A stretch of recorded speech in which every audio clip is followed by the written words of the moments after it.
position, a member of the State's Assembly. I also am very proud to chair the Jersey branch of the CPA, and I'm Minister for Education. It's a great privilege to be here. It's my first time in the Cayman Islands, and I want to thank all of those who we've met so far for giving such a warm welcome to myself and the team. As I said, the mission is being organised by the British Islands and Mediterranean region, the Commonwealth Parliamentary Association, sometimes shortened to the CPA BIMR, which is much less of a mouthful. The Commonwealth Parliamentary Association brings parliamentarians across the Commonwealth together to promote parliamentary democracy and good governance. And election observation missions are an important part of this. Since 2010, we've organised more than 20 election observation missions. Most of them have been in the UK overseas territories. My island of Jersey has had its elections observed, and we previously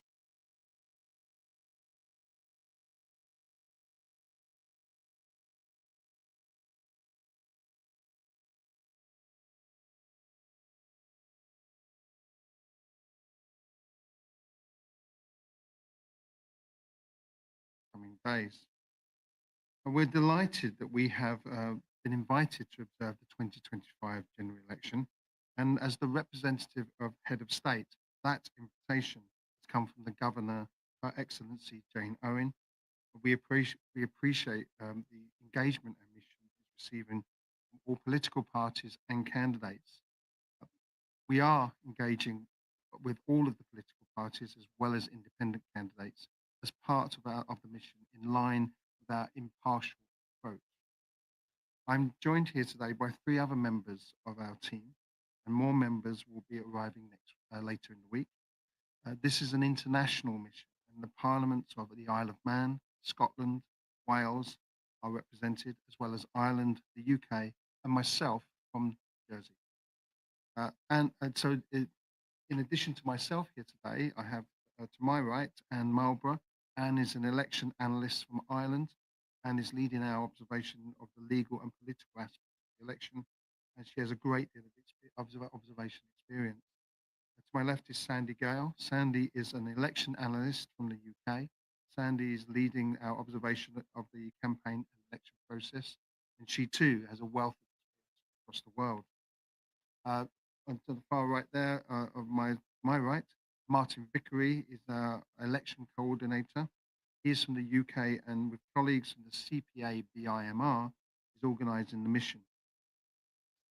We arrived yesterday, and on Friday we will be joined by three short-term observers for the election week itself. They are Evelyn Tweed, a member of the Scottish Parliament, the Honourable Tim Johnson, a member of the Parliament of the Isle of Man, Alan Davis, a member of the Welsh Parliament. For most of us, it's our first time in the Cayman Islands. We are already finding it fascinating understanding your electoral system and appreciate the time that many people in Cayman are giving to us to share their experiences. Um, we, so I will now hand over to Anne Marlborough, share a little about an election observation, what it is, and also maybe what it's not. Great. Thank you very much, Rob. And I just want to add my thanks to yours for the warm welcome that we've already received here in the Cayman Islands. It's great, great privilege to be here. So the important thing to understand about our work as an election observation mission really is to focus on the word observation. We're very much here to watch, to listen, and to be curious about what happens. We want to see what happens. We're going to ask lots of questions, but we ourselves are literally only observing the elections. We're not participating in any way. We're not stakeholders. We're not going to interfere in any way in this election. So our observation is informed by international law, by the international standards that apply to elections, principles which have been developed gradually over decades under international human rights law. And the purpose of these standards is all about supporting democracy, supporting good governance, and that's what brings us here. So we'll be striving during our observation to understand the legal framework for the elections here in the Cayman Islands. We want to understand what is the applicable international law and what's the law of the Cayman Islands that governs the conduct of these elections. We'll be discussing those issues with lots and lots of stakeholders. We'll want to understand the accessibility of the law. That's the kind of thing that we will discuss in the course of our meetings. Now, an objective of this mission, of all election observation missions, is in some way to be of service in supporting democracy. We want to bolster the legitimacy of credible elections. So, one element of our efforts can be to publish some recommendations after the electoral process is over, addressing how future electoral processes might be improved. Certainly, there's no such thing as a perfect election. There's no model election anywhere in the world. Many countries receive election observation missions. I have been on many election observation missions around the world. So our approach is very specific. CPA BIMR has a methodology. It applies the same methodology whichever jurisdiction it goes to in its observation of the election.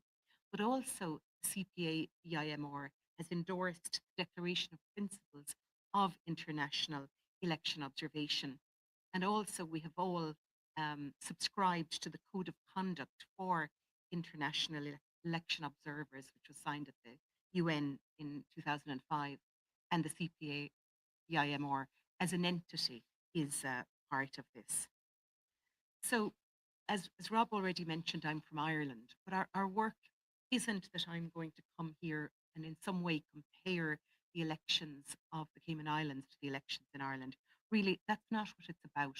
We're looking at this election as a specific event on its own, governed purely by the laws and the standards that are applicable to the Cayman Islands and that the Cayman Islands has taken on for itself and the laws that it has introduced domestically. So we'll be using the international standards and the domestic laws as our guide as we undertake our observation in the days ahead. Now, I'll tell you what we're not here to do as well. We're certainly not here to assess any political dimension of these elections. We really are not going to comment on who wins the elections because we don't have any political vested interest in this. I think Rob already used the word impartial, and I'll reiterate it. We are an impartial mission. It's a technical mission that we are here to undertake. So we don't have political links either as individuals or as a collective to the Cayman Islands, and we don't wish for any particular result. Rather, it's all about the process. It's a very technical body of work we're going to do during our time here. But anyway, I'm going to hand over now to my colleague Sandy Gale, and she'll set out some more detail about what our observation will look like. Thank you, Anne. As Anne also said, I'm very privileged to be here with my colleague. It's my first time in the Cayman Islands. So we explained a little bit about the theory of an election observation mission. So I'm going to explain a little bit about what that actually looks like in practice. So as my colleague Rob mentioned, we only arrived yesterday afternoon. Until then, until the day before election day, we've got a very busy schedule. We'll be meeting with a variety of stakeholders involved in the election process. These include people such as the election officials, candidates from all the political parties, as well as those running as independents. We also plan to observe some rallies in the run-up to the election day. We also plan and have arranged to meet a wide range of civil society groups that are involved in the electoral process.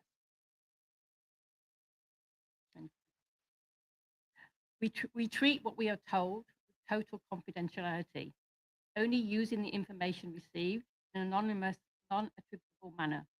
For those we meet, speak freely as. Election missions act independently. In line with this independence, we don't share the details of our meeting schedule with anybody. We don't make public who we are meeting, what they tell us, what we discussed in those meetings. Then on election day itself, which is going to be a long day, many of you listening here and many of you here will probably see us around on election day. We will all be out and about polling stations in different polling stations on the island. We'll be wearing our nice election observation white high visibility jacket, so you'll be able to tell us who we are. We will all be out observing the process. And as Anne said, we are not interfering with the process. We'll be watching, listening, and when appropriate, asking questions in an impartial and neutral way. Thank you. I will now hand back to Rob, who will explain a little bit more about what happens after Election Day. Thank you. Yes. First of all, I think we'll recover a little. It actually is a very long day. We'll be at polling stations when they open at 7 a.m. and through the day until the closing at 6 p.m. Then we'll observe the counting of votes into the evening, into the night. And with all of those findings, both from the meetings and the observations on election day, we will produce 2 documents that we trust will be beneficial and helpful for the people of the Cayman Islands. Firstly, we will produce a short preliminary statement of our findings. We will publish this on Friday, the 2nd of May, in a press conference at 10 a.m. in the morning, which will be here again. This will include some findings from our observations and some initial conclusions. Secondly, within 2 months, we will produce a final report. This will be a longer document, allowing us to reflect and consider our findings. This may include a number of recommendations. Any recommendations offered in the spirit of wanting to support and strengthen elections in the Cayman Islands and to contribute towards democracy overall on the islands. It is for the people and institutions of the Cayman Islands to decide if they wish to take some or all of the recommendations forward. Lastly, you can get involved. We have an email address you can use to share your experience of the election process, or if you have any questions about what we're doing. Our email address is cpabimr@parliament.uk, and that address can be found on the press release that we're sharing today. So that's everything from us to begin with. So if we are happy to take questions from those present or online, so we're happy to start that process. Any questions? If you could announce yourself and your Media what House. group you're from. Yeah, your media Sure. house. That's the phrase that's used. Thank you. My name's April Cummings. I'm with Radio Cayman. And my question is very general, so any of you can answer it. But why do you think it is important? Why do we need this? Yeah, well, I'll start and I might move. It's important because of the process of the observation of elections can help to improve future elections and the democratic process. That's something that is undertaken across the CPA. There are international standards that we look at and international laws, and those are the types of things that we want to see and see where they're applicable to the Cayman Islands and indeed other islands and other places that are observed. That's the simplest, I think, answer to that question. Over, you guys want to answer?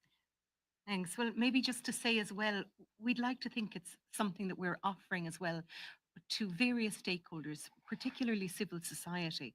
When we were last present physically in the country in 2017, one of our comments in the report was that civil society was still at a very limited level, that there wasn't a lot of civil society activism in the political rights area that we were addressing in our report. And then our 2021 report acknowledges the growth, the significant growth in civil society activity. So we come in as outsiders, entirely impartial. And so we're offering views that are informed from global universal standards. And I suppose we'd like to think that our findings can be a useful piece of information, but also an advocacy tool for civil society, for members of parliament, for whoever is interested in the area of credible, legitimate elections, and somebody who might even think that there is some grounds for electoral reform. And we're offering our findings as a support to that area of work. I mean, I would say it's about, I think the good phrase is it's about bolstering democracy in the work that we do. So just to make sure I'm understanding correctly, not so much that there's a problem to find, but more this is what's happening. You're coming with a set of values or perspectives based on these international standards, and you're going to take a look at what's happening here and see how it compares, good or bad, or just does or doesn't. I think it's less about comparison and more about simple observation, and then making comments from what is observed. There's no predetermined outcome to what we produce. That's why we have people coming across to increase the number of people who got involved in the observation itself. So that's really important to us. And it should be a positive process in terms of for democracy on the island and for the people of the Cayman Islands. And I'd just like to make a comment there, maybe to give a fairly concrete example, might be around the area of persons with disabilities. For example, it's the most recent human rights convention is the Convention on the Rights of Persons with Disabilities. And the impact of that convention is really only being understood, being developed. It's really evolving in recent years. So what we all globally thought was acceptable in access to voting rights or political participation by persons with disabilities 20 years ago or 10 years ago, even 5 years ago, is not quite the same as the international bodies are saying now.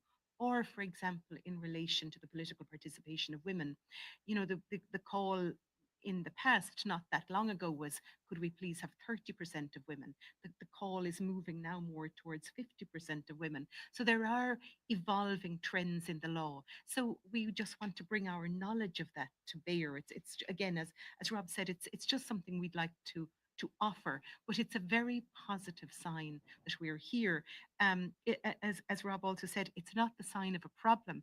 Generally, the regimes with problems might not have the openness that you have. We find it a very gratifying instance that we are actually invited and stakeholders are interested in meeting us. It's an excellent beginning.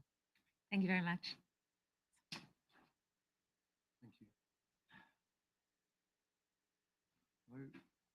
Hello. Good afternoon. I'm Ralph Lewis, Caymanian Times, and welcome to the Cayman Islands.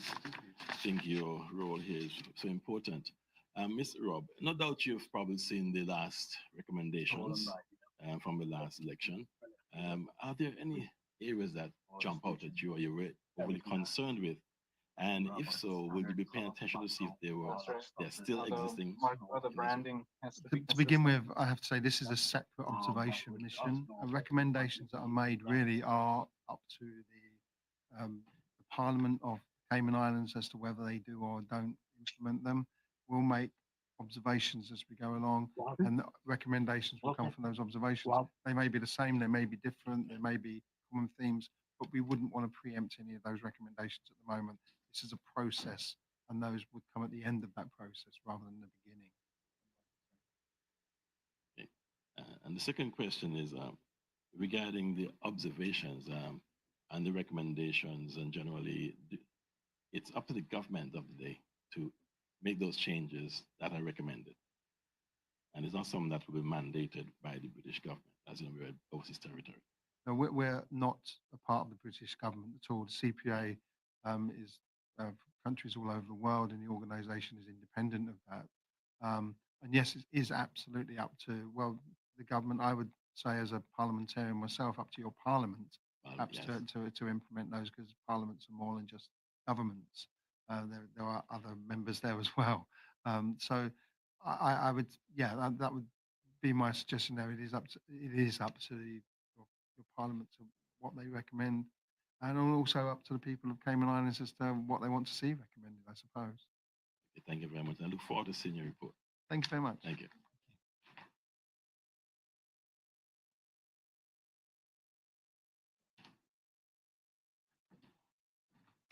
Hi, good afternoon. Raymond Hi. Haney from the Cayman Compass. And previous groups that have come here before have made recommendations on the transparency of campaign funding, for example, and a string of other recommendations, none of which have actually been implemented in Cayman. Does the CPA find that in any way dispiriting, that perhaps you're not being needed or not being listened to? No, I don't think you can be dispirited when you're observing elections, because each election is different. Each election is unique. But the process of the observation would be similar. It would be consistent, and we would make recommendations every time we observe. And as I say, we can't force those recommendations to be implemented. That's more for your islands to decide on what they want to do with those. But no, absolutely not. It's not dispiriting. It's about keeping going and being effective with the process that you use, more importantly than anything else, and getting valid recommendations at the end of that. Anyone wants to add anything? Well, I suppose there has been also some bit of change over the years. And for example, when this CPA BIMR came for its first election observation mission here, the Convention on Corruption had not yet been extended to the Cayman Islands. So there has been some development, and you have the new commissions such as the Anti-Corruption Commission, the Standards in Public Office Commission, the Human Rights Commission, all bodies that have some area of responsibility here. Now, we, as you've heard, literally only arrived yesterday, so we're really looking forward to discussing the issue of campaign finance with stakeholders to see how it is operational at the moment, and indeed to see what the future holds. But it's just too soon for us to make any comment. But we'd be delighted to do so on Friday week when we have the meetings. Perhaps I can say there, that's why we would encourage people to be involved and use the email address and give their views, because the more views that we have, the more interaction that we have and the more stakeholders we speak to, the greater the depth of evidence that we can produce for any recommendations. Thank you.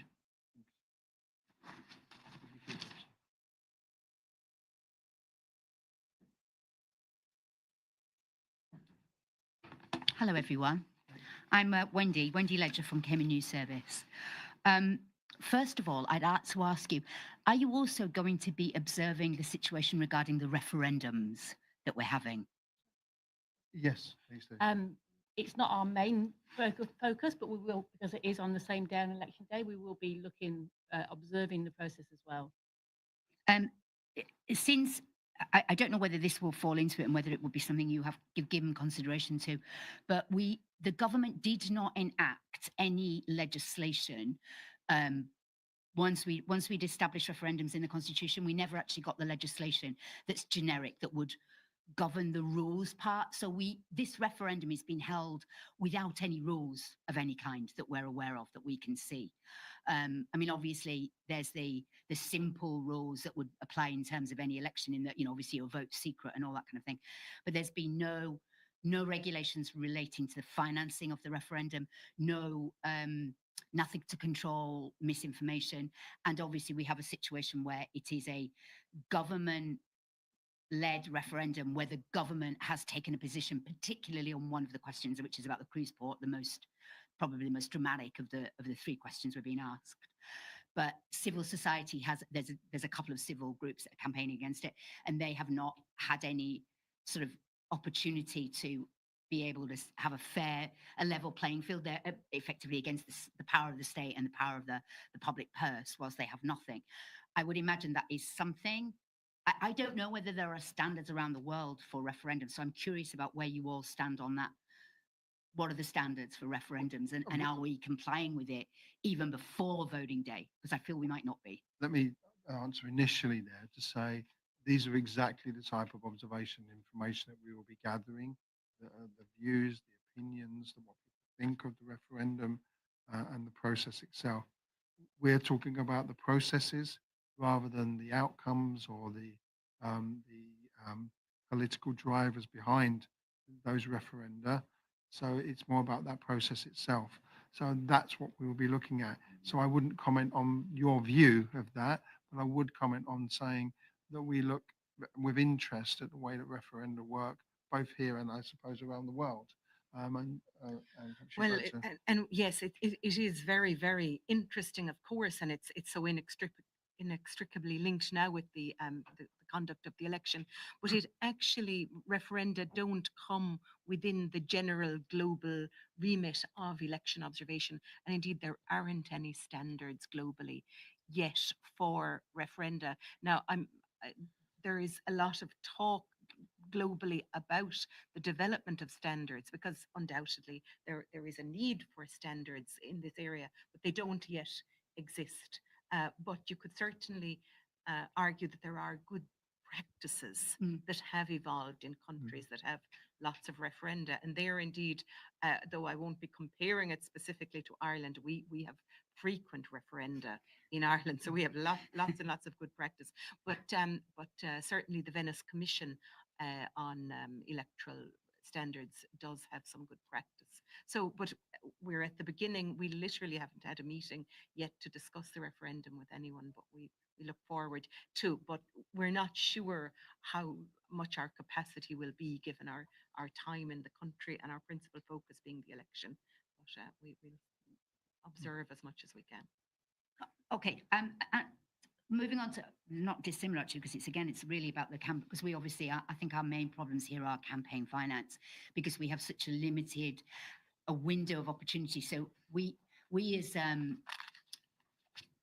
journalists only get access to information about who's financing what for the 8-week period from nomination day to polling day. So we can only find out what a party has spent on the election in that period, whereas we are all very much aware of the fact that they spend money before that, because they spend money with us before that. Do you understand what I mean? Because obviously as media houses, we all take advertising, so we know that some of the advertising was booked and paid for before the election, so they won't have to declare that money that they spent, even though each one of us individually would know that there is obviously more money being spent than is being declared. So I don't know, in the past you guys have asked them to look at campaign finance, and politician after politician has said they're going to, but no one ever does. And we just wonder how far you can say that an election is free and fair when there's so much spending on elections that is not ever documented anywhere, and we have no clue where the money comes from or how much. So where that standard of saying it's free and fair comes from, when money is fundamental these days to elections. I have to start by saying again, we wouldn't make any recommendations at the moment until we've been through the observation process. Yeah. I will say that campaign finance will be something that we would look into, how it fits in with your law, what that law, the implications of that law as it exists at the moment, and what that may mean. And we would look around that area and obviously gain views on exactly the type of thing you've been speaking about. As we go through the process. But again, I have to say it is for your parliament, your government and your island to act on those things. We are not here to impose anything on, just to make hopefully good, clear recommendations from well performed observation with a well thought through process that has got some validity, difficult word to say, to it, because it has been repeated in a number of jurisdictions. Right. If you want to add to that, My final question would be about people being able to report to you their observations of people vote buying and inducements to vote, which, you know, I mean, in a jurisdiction where year-round politicians admit openly to paying people's electricity bills, paying people's kids to go to school, paying for, you know, giving them shopping voucher cards and things like that, because they're their constituents and they need their help. So, and that's an open secret here. It's not, it's pretty well known that politicians by nature give money to their constituents, and usually to particularly specific constituents for obvious reasons, because their leadership connections in the community or church connections or whatever. So we have that situation that we're dealing with all the time. So it's not really, and we also have in the law that it is a criminal offence for the person receiving these inducements, that they are punished as well, which is why it's very difficult for us, even as reporters, to get information from people who are being given money by politicians to say that they are, because they themselves fear punishment. So I was wondering whether you will be offering some kind of anonymous reporting of money, because of the fears that people have. Well, I took the money. I'm poor, I took the money, and I'm going to go vote for who I like, but the politician gave me the money, so I'm taking it. So we can't get them to say that on the record, because, oh, well, we'll get in trouble. So I was just wondering whether you're going to do the anonymous. A couple of things just Yeah, before you start. yeah. I know I was going to say that Sandy did mention that everything that's sent to us is entirely confidential. I was going to plug the email address again, but I think Do we've it- done that do it now, twice yeah. already. So you can do that yourself. So there is a method of communication with us to report or to comment on any area of the election. Do you want to talk about the one? Yeah, and again, like we only arrived last night, so Right. again, I'm coming with very fresh eyes, and we haven't had time to meet with any stakeholders yet. And again, we don't report on hearsay ever. We check our facts and we talk to people directly. And again, as we did mention, very neutral, very impartiality, and very confidentiality. We will never mention somebody's name in a report or who we talk to. And we will be talking to a mixture of stakeholders, and probably somebody might come to us and say, this is what happened, and we'll take that and talk about it. Doesn't necessarily will say who told us or where they told us, but it will come in the overall of the report. Basically, it's not going to be like a specific Mr. Smith said this. Yeah. I would also add, and it was something that Anne said, we're not here to interfere with Mm. the election in Mm. any way. It is called an election observation mission. Yeah. That is the most important word, I think, of the whole thing. It is an observation, and we will comment on what we see, and those actions are then to be brought forward if it's up to the people of the Cayman Islands as to what they do with them. And just one final thing, which is more of a technical. You said that you're going to be there from when the polling station's opened until the count is over. But there's also the bit where the boxes leave government and go out to the Hmm. polling stations before they usually start that sometime around 4:35ish, I think. I never bothered watching. That's a bit early for me. But I just wonder whether there's somebody going to be checking that those boxes are all empty before they go out. There is a process of the observation process itself goes through the actual election box. Did you want to talk about that? I'm Because not you're- sure if we're going to go for 4:30. Maybe. I mean, when we're at the polling station for the opening, we'll see what the process is, Yeah. you know, for. And Yeah. you'll get to see whether the boxes are empty at that point before the Yeah. polling, the minutes Yes. before the polling station. We'll be opens. there to observe to see. Yeah. Yeah. Yeah, In- because we're presumably going to Yeah. watch the agents watch that, because the agents will obviously be Yes. there as well to watch I- the in boxes. previous observations, all Yeah. of us have seen that happen. That is Yeah. a very common thing for us to do. So yes, absolutely. Okay, great. Thank you. Appreciate it. Thanks very Okay, much. thank you you. for your questions. Thank you. Are there any more questions? Anyone online or? No, that's fine. Thank you. Hello. Good afternoon, Elizabeth Charles for CIG TV. I'm first going to ask a question on behalf of Cayman Compass, and then I'll get to another question. You've been here now 3 times before. I think you're about to go into your 4th, is what you said. Are there any concerns that you have going in this year coming back to Cayman? As I say, what you don't want to do when you observe an election is come with preconceived ideas. Remind you that we have been invited here, so we don't impose ourselves to say we're going to come. We are invited, which is a really positive thing, I think, for any jurisdiction that does that. And so that's where we are. We will observe and we will make comments. They may refer back to previously. We don't know until we've made the observations that we make during this election process. I think that Fair would be the enough. answer to that one. It's good to know. No concerns going in, at least. My other question is, since Cayman is such a small country, it may be different from many other places, and you observe that it's a bit younger in the civic process in certain ways.